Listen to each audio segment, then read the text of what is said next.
Welcome back to NFC Beast. This is the show that tackles all of your questions regarding the NFC East, and we got 4 of the top insiders from around the nation to help us do just that. First off, the slim, trim, mean fighting machine, Lou, is back with us once again. Thank you very much, Lou. Joining us from Dallas, Sam Lost 25 Gannon. pounds in 3 months. 25 pounds in 3 months.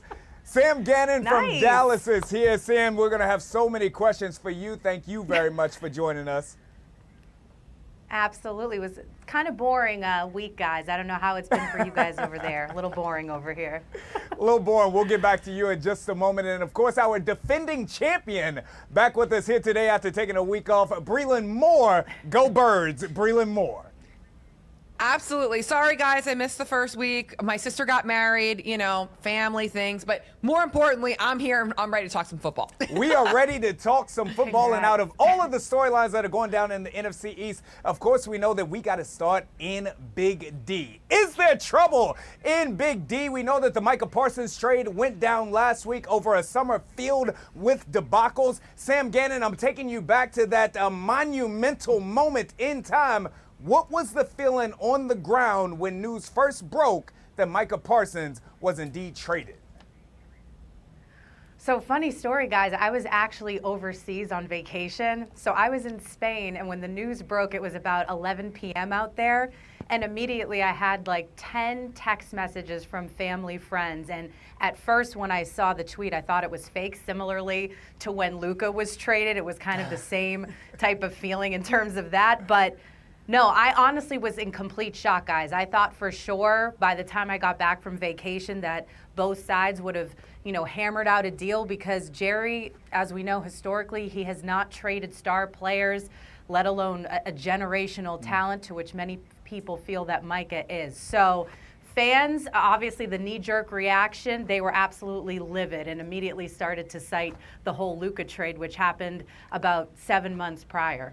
Hey, look, I got to tell you and pick up from there. Fans right here in the nation's capital were absolutely thrilled. We were damn near ready to throw parades in the streets at the fact that Micah Parsons was not going to be terrorizing quarterbacks in the burgundy and gold again this year, especially with the fact that the offensive line here in Washington needs to come together. So people here very, very happy about that. Breland, you all are going to feel this first. How did you all feel?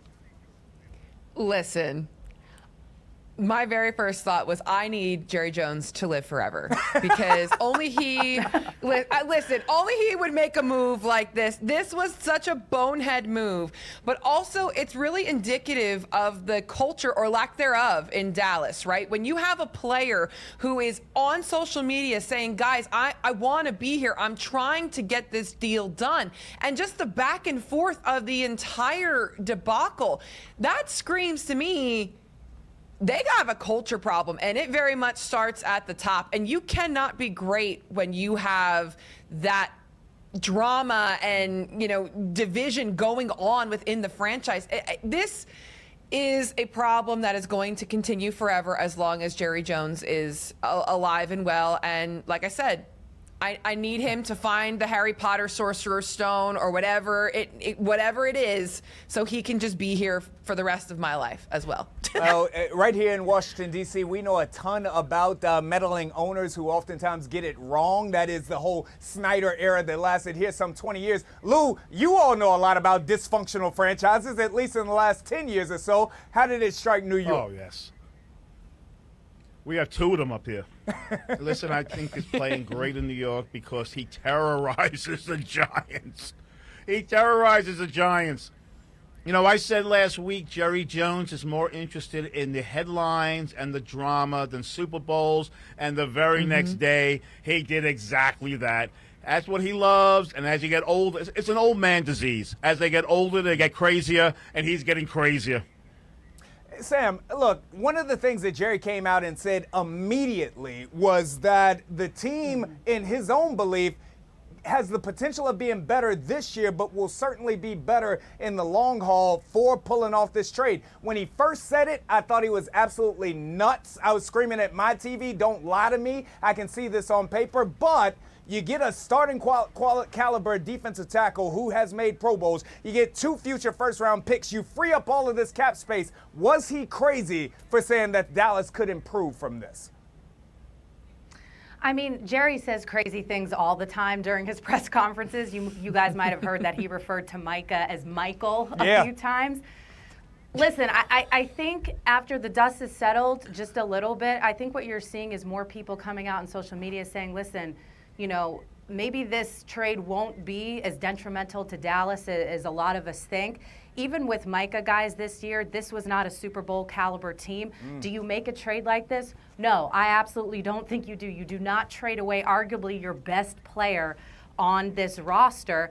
But as this trade has come and gone, now you're starting to hear tricklings from the Star about, well, maybe he wasn't necessarily the best leader. Dak in his press conference a few days ago praised Kenny Clark, saying, no, we have a real man, a real leader here, and that, you know, maybe the podcast thing, that didn't sit well with some of the players. And in terms of the negotiation, guys, I do believe that Micah absolutely wanted to be a Cowboy. His agent went on ESPN yesterday and said just as much. I actually think this got a little bit personal for Jerry Jones, and I think he let maybe his emotions get in the way of this just a little bit. That's inside information, Lou. This makes me think back to the Giants. The Giants had a generational talent not so many years ago as well. Didn't work out for them after drafting him. He wore number 13, went by the name of Odell Beckham Jr. After he had that interview with Lil Wayne, it seemed like nothing could ever go right after that. Is this that same type of situation here?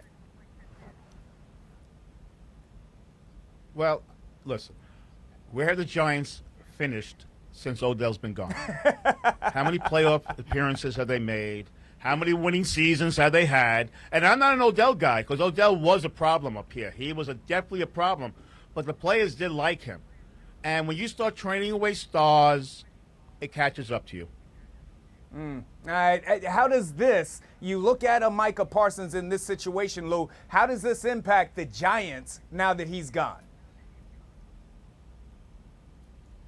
Well, the Giants have a great pass rush.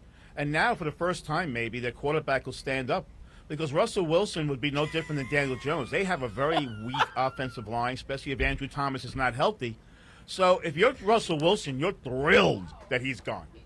And I think it keeps them out of the cellar because I think the Cowboys finished last. Hey, Breland, I purposely didn't come to you for a moment here because, again, the Philadelphia Eagles fans and fan base, you all are always seemingly looking pretty here. You look at this, give me your thoughts. Yeah, I think Lou is right. I mean, I definitely think this is detrimental once you start trading away stars. And like I talked about before, this culture problem doesn't just start and end with Micah. This is, I believe, systemic, and it comes from the top. So just continue the chaos. Like I said, I agree with Sam that it might not be as detrimental down the line, but hey, we're definitely going to enjoy this week 1 matchup here on Thursday at Lincoln Financial Field. I'm going to tell you that right now. Bria, I was looking at it, right? Because now when you bring in a Clark, just like with the Washington Commanders, I mean, we have stacked that defensive line before bringing in Von Miller. It was like, how many 6'4", 300-pound guys can we put on one defensive line? For Dallas, they get a Clark. It's all about stopping Saquon Barkley. So from the Eagles' perspective, you put another D lineman in there, but they don't necessarily have the pass rush on the edges. Well, you know what? Clearly, no matter what any team tried to do last year, Saquon Barkley was literally unstoppable. There was just no handling him. And you saw different teams throw all sorts of different things at the Eagles, and it didn't really matter. Saquon Barkley was still that guy, right? He broke the season record for a reason, not the regular season record, but the season record period for a reason at the Super Bowl. I mean, this man is just unbelievable, and I think the Eagles offense, regardless of who's in front of them, I mean, they won the Super Bowl for a reason. They are where they are for a reason, so they'll take care of business no matter what. But yeah, this definitely helps, I think, everybody else on this panel except for poor Sam. Sam, I'm sorry, you're going to have yourself a time covering this team this year. Sam, yeah, it's never a boring moment. I think that with the Kenny Clark, I think that you all can at least do better against the Saquon Barkley, potentially force a Jalen Hurts to win the game. That didn't go so well for Kansas City in the Super Bowl, but I think that that's a thing for you all potentially on Thursday night. Yeah, they have some depth in terms of their edge rushers. A lot of them are unproven. Dante Fowler returns as their top edge rusher, but then you have a guy like Sam Williams who's coming back from that torn ACL. They drafted a second rounder in Donovan Izaraku, who impressed during camp as well. It's going to have to be a collaborative effort. Saquon has averaged 5.2 yards per carry against Dallas. That's what he did last year. So if there's any shot in Dallas, keeping this game close, or dare I say winning on Thursday night, which I don't think that they will do, they're going to have to find a way to slow Saquon down. And to me, now all eyes are going to be on Dak Prescott in this offense, and along with first-year head coach Brian Schottenheimer, who will have his hands full. All right, coming up, Big D going to attempt to outscore the Birds, potentially the only way that they win that game. We'll absolutely give our picks on that one, as well as the Giants and the Commanders coming up. But before we do that, we'll take a break and come back and talk about the rest of the NFC East. It's the NFC East.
Welcome back to the NFC Beast. NFL season, week 1, playing games for real. It kicks off on Thursday night. Huge game going down right here within the NFC East as the Philadelphia Eagles do battle with the Dallas Cowboys. We've tackled just about everything, at least on the defensive side of the ball for the Dallas Cowboys. Breland, want to talk to you about Philly now. The offense, I know that you all are anticipating flying high, but the defense has lost some 5 to 6 starters. Tell me why you all have taken a step back.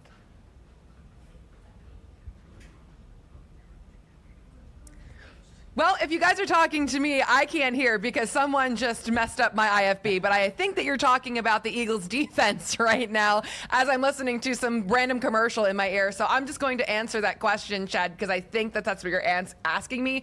I'm not worried about the Eagles defense. First things first, we have to focus on Vic Fangio. He knows this team in and out, and some of the names that I'm looking forward to, who had really good camps, really good preseasons, Nolan Smith on the edge. I think he's going to have a really big year. Moro Ojomo, defensive tackle as well. He's really, really, really improved, and all of his teammates looking at him as the guy to really step things up here. And Jahad Campbell, the first-round pick here for the Eagles. I know that there's a little bit of concern that there's some new faces here, but he was so aggressive in training camp that they actually had to tell him to tone things down a little bit. So I think that you're going to see a lot from him. Andrew Makuba, Jordan Davis lost a lot of weight as well. So you know what? I am really, really comfortable with where they are. I think the only area of concern might be that second cornerback position opposite Quinyon Mitchell, but they'll be fine. Lou, again, speaking on behalf of the fans here in Washington, D.C., we look at this Philadelphia squad. We know what they're going to do on offense. They'll be able to put up points, running the ball, passing the ball. But the defensive side is the place where the rest of our fan bases can potentially get happy. I know Jaden Daniels has got to be licking his chops at the potential of taking advantage of that squad out there. What's the feeling in New York? Has Philly, at least from a defensive perspective, taken a step back? Well, remember, there was a lot of young players on the Eagles defense a year ago that a lot of people didn't know about. and they became more and more as the year went on, and Fangio and the way they worked it, they became household names. In the Super Bowl, they became household names. They weren't household names in week one. Maybe they were in Philly, but not in New York, not in Dallas, not in Washington. And I think that'll be the same case here. Young players will come up, surrounded by guys who won a championship, and Fangio will get them in a gel, and by the time the midway of the season goes, they're going to be a really tough defense. Sam, I think that everybody is drinking the Kool-Aid right now. They are living off of those Super Bowl moments. I think this Philly defense will indeed take a step back. The offense will be able to keep them afloat. They'll probably still win the NFC East, but I think the defense is taking a step back. To that point, as of now, the Eagles 8.5 favorites in this game against Dallas. I know you all lost Micah, but is that not disrespectful? I don't really find it disrespectful, Man. guys, simply because of the fact I think there's still a lot of question marks with this team. And again, I think it speaks to, the impact that people think Micah had on this team. Now, I will say, Brian Schottenheimer, there's a lot of question marks here. His entire NFL career, he's been an assistant coach. He's unproven as a head coach. He's going to call the plays. To me, I'll say the Eagles defense takes a step back once I see what happens on Thursday night against this offense. But I'm particularly intrigued to see how this offense looks under Coach Shoddy. I want to see what Pickens and CeeDee Lamb do with that 1-2 punch. I think that they're going to have to win games through the air this year because that running attack, I think it's going to be by committee. So there's still a lot of question marks with this Dallas team, so I don't necessarily think it's a slap in the face. Breland, quickly, if you can hear me here, with those weapons that Dallas has and with you all's defense young out there, are you all going to win are you all going to cover 8.5?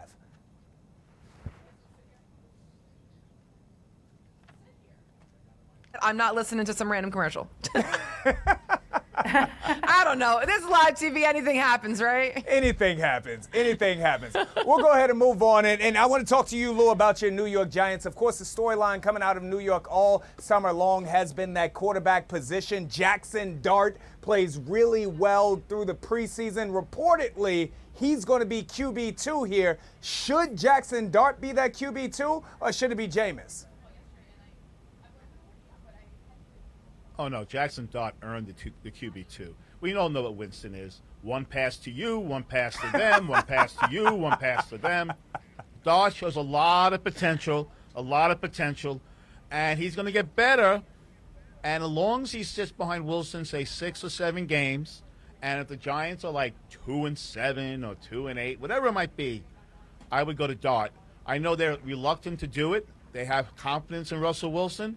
But they'll be the first organization to have confidence in Russell Wilson in about 9 years. Woo, so as boy. far as I'm concerned, by the end of the year, if they're in the toilet where we think they're going to be, then it should be Jackson Dart. He has that good an arm.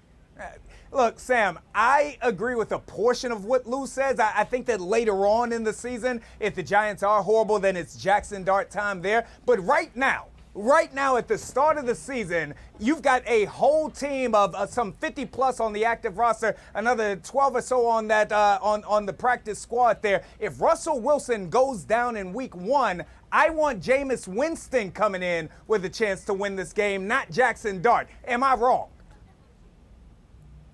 I mean, it's your opinion, Chad. It's okay. We all have opinions, right? I think if that's your future, though, if that's who you're looking for in terms of your future QB, let's throw him out there and see what he has. And after reading what he did through training camp, it seems like, they have so much confidence in him, and I think that speaks a lot. And so if I'm a fan of the Giants, I'm gonna want to see them roll him out and see what he's got, because to Lou's point, you know what you have in Jameis Winston at this point. All right, well, that is what you all say. I'm going to still keep riding for Jameis Winston. But coming up right here on NFC Beast, we are going to see who's riding for which team as we discuss these NFC East matchups. That's next.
Welcome back to NFC Beast. It's been an intense show thus far, and that is to be expected again. Week 1 of the NFL season is upon us. Guys, it's time to pick them right now. First, we're going to begin with that big-time matchup, Philly versus Dallas. I got a feeling where we're all leaning right now, but Sam, why don't you go ahead and start? How are you feeling about this game, Philly-Dallas? Who wins and why? I'm not feeling great, guys, in terms of the Dallas Cowboys. I'm picking the Eagles. Let's go. If I'm picking a score, let's go 28-21 Eagles. And it's simply because of the fact that the Eagles have shown who they are. They've earned it. They're the reigning champs. I think there's a lot of question marks for Dallas, especially on the defensive side. But again, also the offensive side with first-year head coach, Coach Shoddy, calling plays. We'll see how their offensive line looks, if it's improved, the run game. I think their passing attack is going to be the strongest part of this offense. All right, so Lou, she at least has Dallas covering right now. Can Dallas win this game against Philly? No. So let's get past that part. I think it's a very close score, what she said.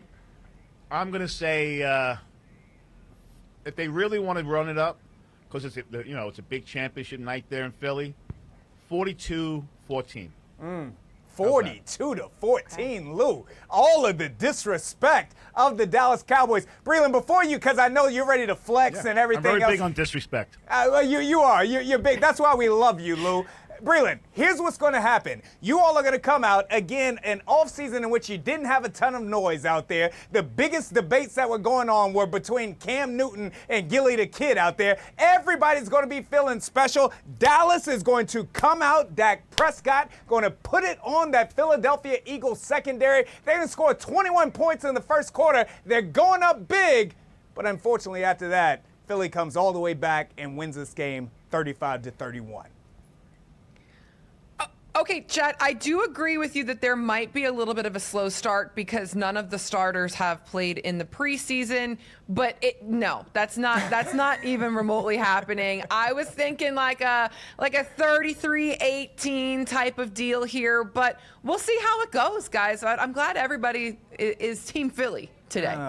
So we're all on the Eagles heading into week 1 right here. All right, we'll switch the page here and we'll talk more about the Washington Commanders playing host to the New York Giants. I'm going to get you all's pick'ems on this game in just a moment. I want to talk about the anticipated win spread for this Commanders team, though. You look back to last season as they overachieved, winning 12 games, making it all the way to that NFC Championship game in which Breland's team, I think that, I don't know what was going on, some tomfoolery out there in that NFC Championship game, but 9.5 victories. That is the estimated win total for the Washington Commanders. I have them for 10 in the regular season.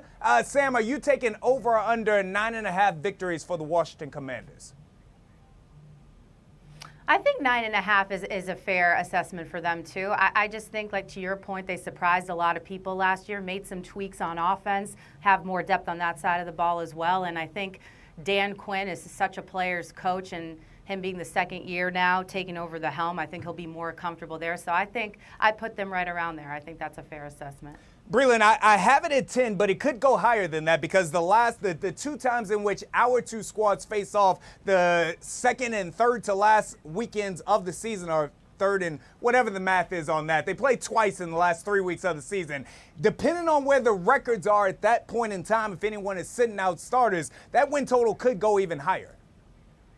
Yeah, I think that this is going to be a 2-team race, really. But Jaden Daniels is really impressive, and I'm excited to see what he brings in year 2. So, yeah, I would agree with you on 10 wins, but potentially a little bit higher, like you said, because of those weird weeks there at the end of the season. So, yeah, I agree with you, Chad. Right. Mark this down. It's rare. It is rare, Breland. It's rare, but we'll take it where we get it.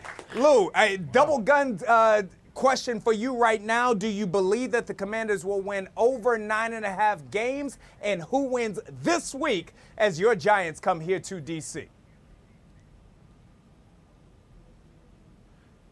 Yes, I'm going to say 12 for the Commanders. And I think this week's game is going to be close because the Giants' defense is very good.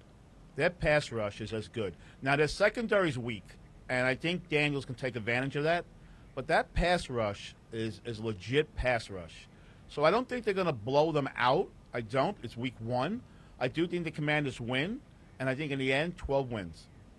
I tell you what, Lou, just to pick up on the point that you're making there, prior to last week when Terry McLaurin signed, I said to myself, if McLaurin was not on that field, then the New York Giants were unfortunately going to come here to the nation's capital and going to send the Washington Commanders back to Ashburn with an 0-1 start. I think this New York Giants team is going to be better. You spoke about that defense. If Russell Wilson can just manage the offense and not turn the ball over, I think that defense could have the Giants headed to some 7, maybe in an amazing standard 8 victories this year. But ultimately, I say that now that Terry McLaurin, Noah Brown, Deebo Samuel are in the fray, Washington wins this game. Final score 22-14. They cover and walk away victorious. Breland, what do you think? I'm going to go with Washington as well here. However, I think, as Lou said, it might be a little bit closer than people think. And I also feel like New York might be just a little teeny bit better than people have them. What is it? What's their projected win total? Like 4? I mean, 5.5, Breland, 5.5. Yeah. Okay. So just like maybe a teeny bit better. Bump it up to 6, right? The Giants are going to beat the Eagles at least one time this year. Lou, I didn't tell say her. that. Tell her, Lou. No, I'm not going there. What are you, crazy? My God. No. All right. So much for the confidence No. from Lou on this. Not gonna happen. All right. Fine. Sam, who wins Washington versus who are they playing? The New York Giants this weekend. Yeah, I'm agreeing with all you guys. I think Washington wins first game at home. Give me Commanders 30-21. I think the Giants, if I read a stat, they haven't been particularly good in recent history. In week 1s, they're 3-12 since 2010, something like that. So give me Commanders. I'm excited to see Jaden Daniels and how he builds off of last year's campaign. Got you. So just to recap right now, it looks like the rest of you are predicting not very close games, all in favor of the Philadelphia Eagles, all in favor of the Washington Commanders. I'm with you. I think that those teams win, but I think that these games are closer than we might believe. I think that the Giants are going to be better. I don't believe that Dallas is going to fall completely on their face, at least not early on in the year. Quickly here, Sam and Bree, since the two of you were not here last week, give me your anticipated win totals for your respective team. We'll start with you, Sam. I'm going 8-9 for the Cowboys this year. I might have said 9-8 if Micah was still on the squad, but 8-9, that's my prediction. 8-9, the 2-game spread with Micah not being on the squad. Breland, no way Philadelphia has as good of a season as they did last year. Well, there is a way. We've seen multiple back-to-back champions before, so that's not happening. But I am confidently going with 12-win season. We'll see more. We'll see less. Who knows? But that's kind of my feel this year is 12. All right, well, you have it there, and this is NFC Beast, the only show that tackles all of the squads in the NFC East, answering all of the questions that you fans have at home from 4 insiders who know it the most. You can catch us each and every Wednesday. Be sure to tap on into it this week, next week, and for the whole season. On behalf of our crew, I'm Chad Ricardo, and this is NFC Beast.